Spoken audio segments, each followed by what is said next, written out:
Assalamualaikum warahmatullahi wabarakatuh. Saya dari kelompok 4 akan membahas tentang evaluasi kedua. Evaluasi.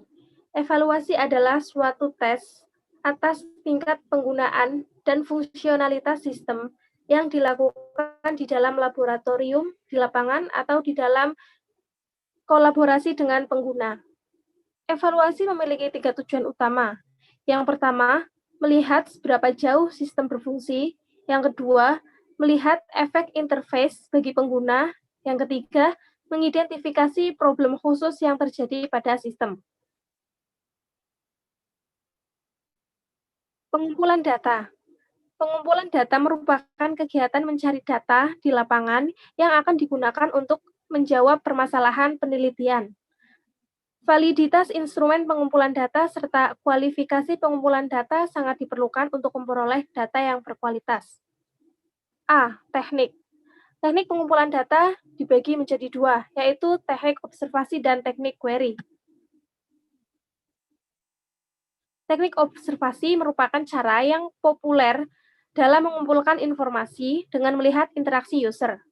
Terdapat beberapa metode untuk merekam kegiatan user, di antaranya kertas dan pensil, rekam suara dan video, komputer login, dan lain-lain. Yang kedua, teknik query. Merupakan interview user tentang pengalaman mereka dengan sistem interaktif yang menyediakan informasi secara langsung dan terstruktur. Di sini ada contoh data query. Yang B, metode. Ada 4 metode pengumpulan data, yaitu 1. Kuesioner adalah daftar pertanyaan tertulis yang ditunjukkan kepada responden. Jawaban responden atas semua pertanyaan dalam kuesioner kemudian dicatat atau direkam. Contoh kuesioner minat belajar mata pelajaran matematika sebagai berikut.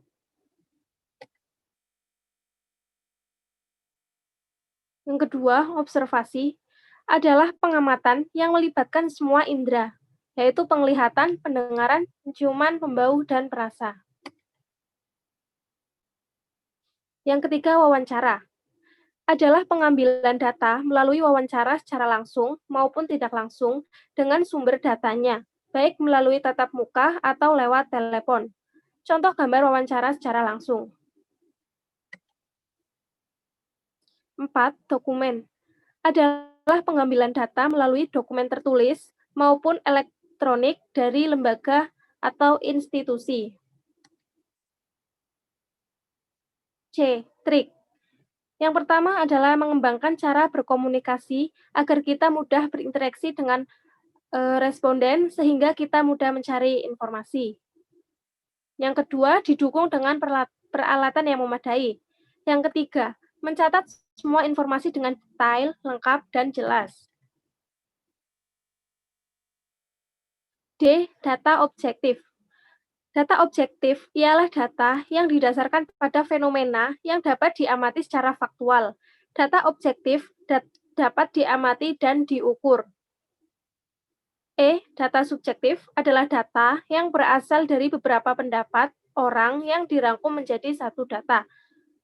Di sebelah kanan ada contoh data subjektif dan data objektif asuhan keperawatan kasus anemia.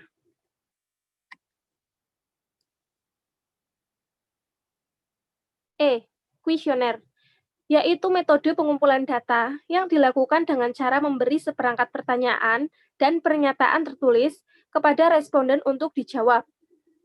Kuesioner merupakan metode pengumpulan data yang lebih efisien bila peneliti telah mengetahui pasti variabel yang akan diukur dan tahu apa yang diharapkan dari responden itu.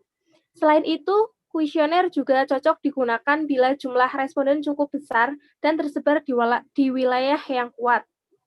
Berikut ini adalah contoh kuesioner penelitian. Di sini ada identitas responden dan ini ada daftar pertanyaannya.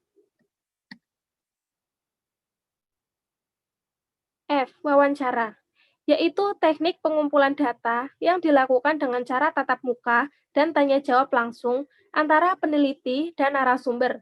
Seiring berkembangnya teknologi saat ini, metode wawancara dapat pula dilakukan melalui media-media tertentu, misalnya media telepon, email, Skype, Zoom, dan lain-lain. Analisa data dan interpretasi hasil. Analisa data adalah proses penyederhanaan data ke dalam bentuk yang lebih mudah dibaca dan diinterpretasikan.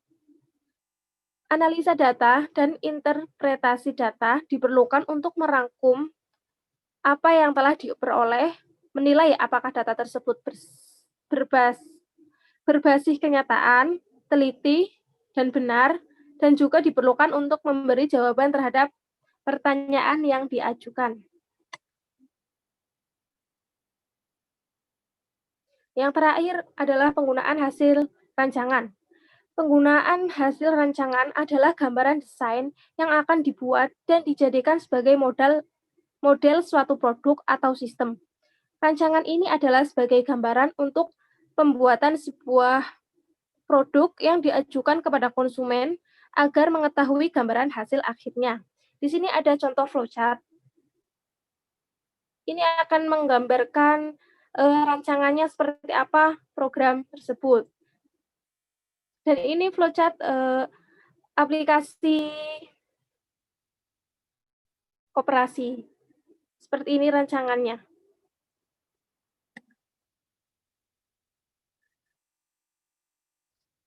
Sekian hasil presentasi dari kelompok 4. Saya ucapkan terima kasih. Assalamualaikum warahmatullahi wabarakatuh.